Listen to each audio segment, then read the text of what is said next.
Nesse vídeo eu estou trazendo para você um pouco do nosso cuidado familiar para o idoso que tem Alzheimer e que a gente cuida dentro de casa.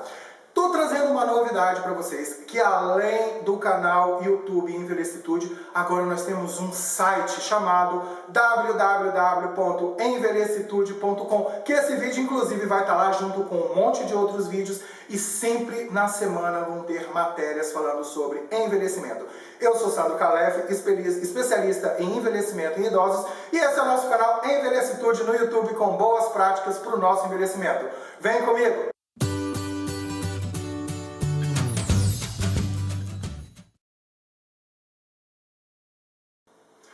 Então, pessoal, no primeiro vídeo falando sobre Alzheimer, eu trouxe para vocês um pouco do que é o Alzheimer, que é uma doença neurológica, crônica, degenerativa e progressiva, que acontece basicamente por causa do acúmulo de uma substância chamada beta-amiloide, que ela protege, que ela envolve o neurônio numa cápsula, mais ou menos, falando assim de grosso modo, que dificulta a transmissão do impulso nervoso de um neurônio para o outro, que prejudica memória, comportamento, estado de alerta. E no vídeo de hoje, eu vou trazer para vocês um pouquinho do que a gente pode fazer enquanto família para cuidar de uma pessoa que tem a doença ou mal de Alzheimer, como você preferir chamar. Então vamos lá, vamos seguir uma linha de raciocínio para isso. Primeiro, eu tenho que agir numa situação que me possibilite melhorar a qualidade de vida do idoso da gente, do idoso que está na nossa família, que tem o mal de Alzheimer. Então vamos lá. Primeira coisa que a gente fica muito preocupado, né? Eu também fico muito preocupado quando eu vejo no consultório, as famílias não saberem lidar com o comportamento do idoso que tem uma doença chamada Alzheimer. Então, o comportamento muitas vezes, por causa daquelas fases que eu havia falado no vídeo anterior, falando sobre a fase primária, que é aquela fase que a pessoa fica repetindo as coisas, na fase secundária, que já tem um perfil mais de agressividade, de rebeldia, vamos dizer assim, e a terceira fase, que ele fica totalmente acamado, a gente vai ter que trabalhar o quê? Em cima dos sinais e sintomas e das mudanças de comportamento que essa pessoa tem. Então vamos lá, o comportamento que muitas vezes fica agressivo, fica agitado ou fica confuso repetindo história. Primeira dica que eu dou, embarque na história. A gente não pode mentir para ele, mas a gente pode embarcar na história. Por quê? Quando a gente tenta trazer de volta a consciência dessa pessoa para a vida que a gente quer que ela enxergue, por exemplo, aqui é a sua casa, papai, aqui é a sua casa, na cabeça dele, pessoal, aquela não é a casa dele. Então a gente pode fazer o quê? A gente tem duas escolhas. Mantê-lo dentro da história e calmo, ou sair da história dele e deixar ele agitado. Então eu vou dar uma dica, por exemplo, ele está falando que ele está na casa dele, mas não é a casa dele, né? Ele constantemente refere que aquele espaço não é o dele, mas a gente sabe que é a casa dele, ou por uma situação de conveniência, ou porque ele teve que mudar, ou realmente é a casa dele. Vamos fazer o seguinte, vamos embarcar na história dele. Realmente, papai, realmente, mamãe, aqui não é a sua casa, mas a gente já está indo para lá. Pega, dê uma voltinha na rua e volte para a mesma casa. Isso é importante, isso você vai estar fazendo o que com ele? Vai estar entrando na história dele, que ele está acreditando, porque a gente sabe, tá? Que a história que ele vê é uma e a história que é a real é a outra. Então, se a gente confronta essas duas histórias, pode fazer algum tipo de confusão mental e ele fica agitado, ele fica agressivo. Então, a gente consegue modular, mexer um pouquinho nesse comportamento. Outro ponto importante, que a gente às vezes vê trocar muito dia pela noite. Então, dia a gente sabe que é uma atividade, que é um dia que é o momento que a gente faz atividade, que a gente está em alerta, que a gente está conectado. E a noite serve para dormir. Então ele troca o dia pela noite. Por quê? Ele está descansando muito durante o dia e ele está agitado durante a noite, ele está em alerta. Então vamos trocar? Durante o dia a gente vai preencher a vida dessa pessoa com atividades. Atividades simples, que eu dou uma dica para vocês. Resgate o que aquela pessoa gostava de fazer antes de se tornar um portador de Alzheimer.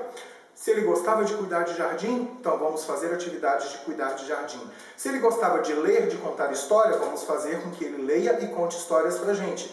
Se ele gostava de cozinhar e ele tem alguma possibilidade de cozinhar, por exemplo, separar um feijão, catar um arroz, lavar alguma verdura, a gente está dando atividade para ele. Que isso está fazendo com que o cérebro raciocine, melhore bastante a sua memória, melhore a sua capacidade de alerta, ele vai se cansar durante o dia e à noite, automaticamente, ele vai dormir e ter uma noite mais tranquila. Claro que episódios podem acontecer de acordar cantando, de acordar agitado, mas isso vai diminuindo com o tempo. Tente fazer isso, que eu acho que isso vai te ajudar também na relação desse comportamento de trocar dia pela noite. Outra situação que eu vejo muito no consultório, quando eu recebo esses pacientes, e principalmente as famílias, é a queixa relacionada à memória, tá?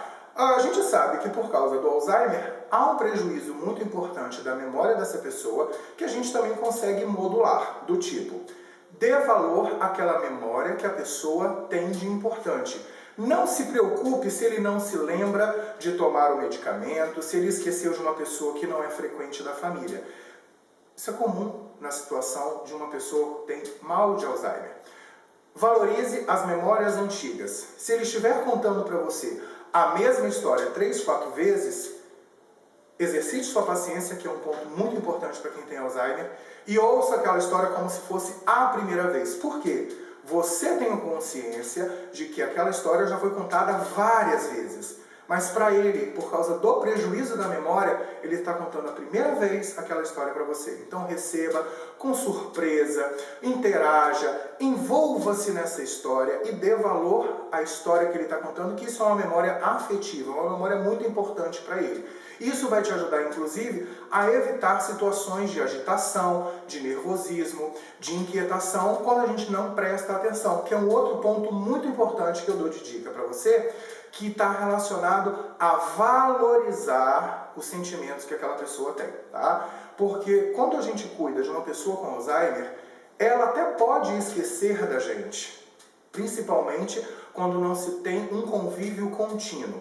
Porque a pessoa que tem o Alzheimer, ela lembra daquelas pessoas que convivem com ela cotidianamente. Todos os dias estão presentes naqueles momentos, todos os dias. Ora por vez, até essa pessoa pode ser esquecida em algum momento, e principalmente aquelas pessoas que não têm uma frequência diária de visita ou de cuidado, que também não é muito bacana tá entrando gente diferente toda hora nessa família. Como, por exemplo, a gente vejo muito acontecendo.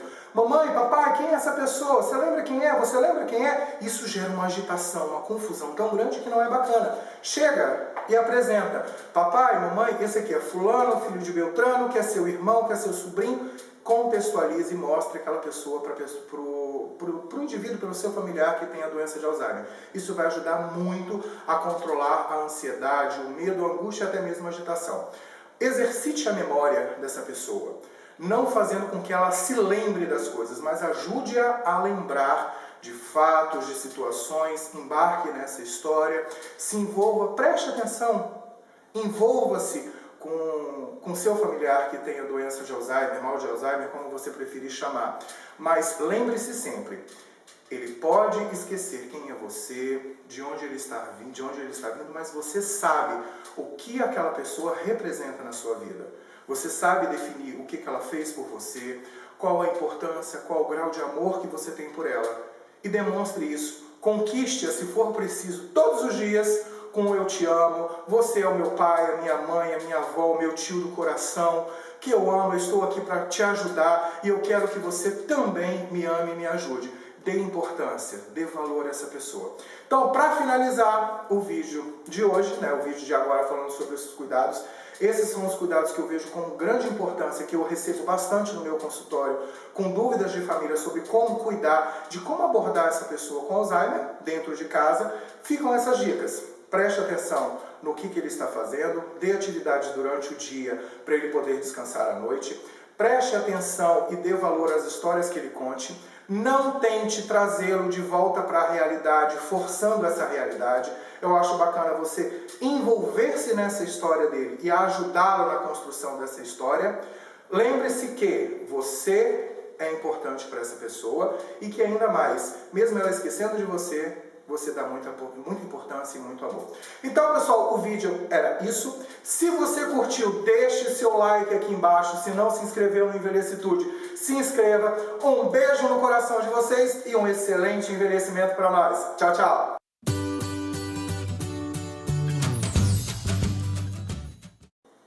Então, pessoal, no vídeo da semana passada, não é do vídeo da semana passada, porque as pessoas não estão acompanhando.